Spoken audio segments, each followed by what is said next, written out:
Good afternoon, CFM. Welcome to your Friday workout. We're gonna do a lot of strength work today. We're gonna hit our deadlift block, and then we're gonna hit our press.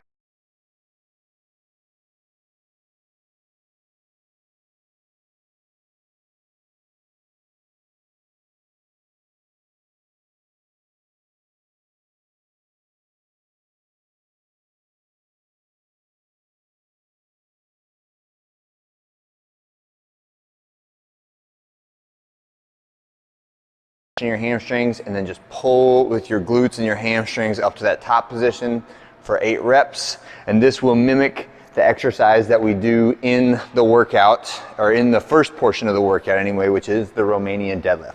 So Romanian deadlifts, a lot of times people think they're just like, oh, deadlifts where you don't touch the ground. But actually, there should be a significant amount of difference in what happens with the bar as it goes below your knees. That my knees don't really bend much. They stay at approximately the same angle for the entire exercise until I get to the very top, and then you can really lock them out. So I'll still push my hips back and bend my knees a little bit, but once they've bent maybe 10 degrees off of the full lockout position, they remain at that exact position for the remainder of the exercise, and you should feel the majority of the pull in your hamstrings when you do it, okay? Next one is a windmill. So one arm up, one arm down, and I'm sliding that arm down the inside of my leg, hinging at the hips in a diagonal position, all right? So this is like a stagger stance hinge, and I want my arms to be in line, collinear with each other, with one arm pointing straight up, the other arm pointing straight down. So make sure this arm that's up isn't kind of just flying away and doing whatever it wants to do. Make sure it's always reaching straight up towards the ceiling. Next one is a reverse plank. So normal plank would be hands and toes. This is shoulders and heels, and I am squeezing my glutes and my hamstrings to get the middle of my body off the ground, right? So all that's touching the ground right now is my shoulder blades and my heels, and there's a lot of tension in my posterior chain. Another fun way to do this is face down on the GHD machine. So just a glute ham hold. So hold your body out at parallel with your heels trapped inside the foot stops on the GHD machine, also for 20 seconds. Last one is standing rotary reach. So now we're just warming up the shoulders and doing a little torso twisting. So start with your hands together like you're clapping straight in front of you. We're pulling one arm back like you're drawing a bow, keeping the other arm pointed in the same direction and following your moving hand with your eyes and your head, right? And I'm just rotating back and forth, squeezing all of those shoulder muscles on the backside of your shoulders on the arm that's moving, and trying to open your chest up while you're doing it. So that's our warm up. Then we're gonna go into the workout. It's 5-5, 3-3 Romanian deadlift, so relatively low volume, and percentages are reasonable, right? So they should not be crazy high percentages, but they should be enough that you feel that weight. So I take the bar out of the rack that's at somewhere above my knee and below my hips, hinge down until I feel that good stretch in the hamstrings, and then squeeze and stand tall. So say 5 reps, 5 reps, 3 reps, 3 reps. If you need to stand on top of something because your hamstrings are so flexible that you don't get to end range without touching the ground, you can do that.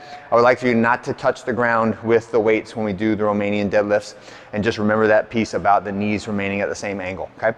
After we finish deadlifts, we're gonna do a quick switch so the bar can come out of the rack. We raise the J hooks to the pressing, or to the bench pressing height, and pull our bench out. And now we've got 5 exercises that we're gonna do in order for 1 round, right? And we'll start with narrow grip bench press, right? And this is somewhere in the half your max. I'm sorry, this is regular grip bench press. 8 reps of this, so you can have your hands wherever you want it. And then you go immediately into 5 reps of narrow grip bench press. After you finish your little bench pressing complex, we're gonna go to a band rows from the rig. So just pulling the band tight to your body, and then we're gonna go to another rowing movement. So this will be 2 up, 1 down, right? So pull up with 2 hands, and then release the other one and go down with 1 hand. Pull up with 2 hands, release the 1 hand, and down with 1 hand, okay? And that is so we're essentially doubling up on the eccentric phase of the ring row. And then the last one will be our dumbbell pullover, right? So I got moderate weight dumbbell. We're gonna do 8 reps of these dumbbell pullovers. I like to do these perpendicular to the bench, but you may do them however you like. Reach all the way overhead, ears between the arms at the top, and then pull back over your body and keep your abs nice and tight when you do it, okay? And that is our sequence of events for Flex Friday. There is some optional extra credit when you're done for arms, some biceps, some triceps. Have a look in SugarWOD if you're interested in doing that. That is some optional pre-cool down stuff to do there to increase the load on your arms when we do our Flex Friday workout. That is it for this week, and I'll see you guys on Saturday.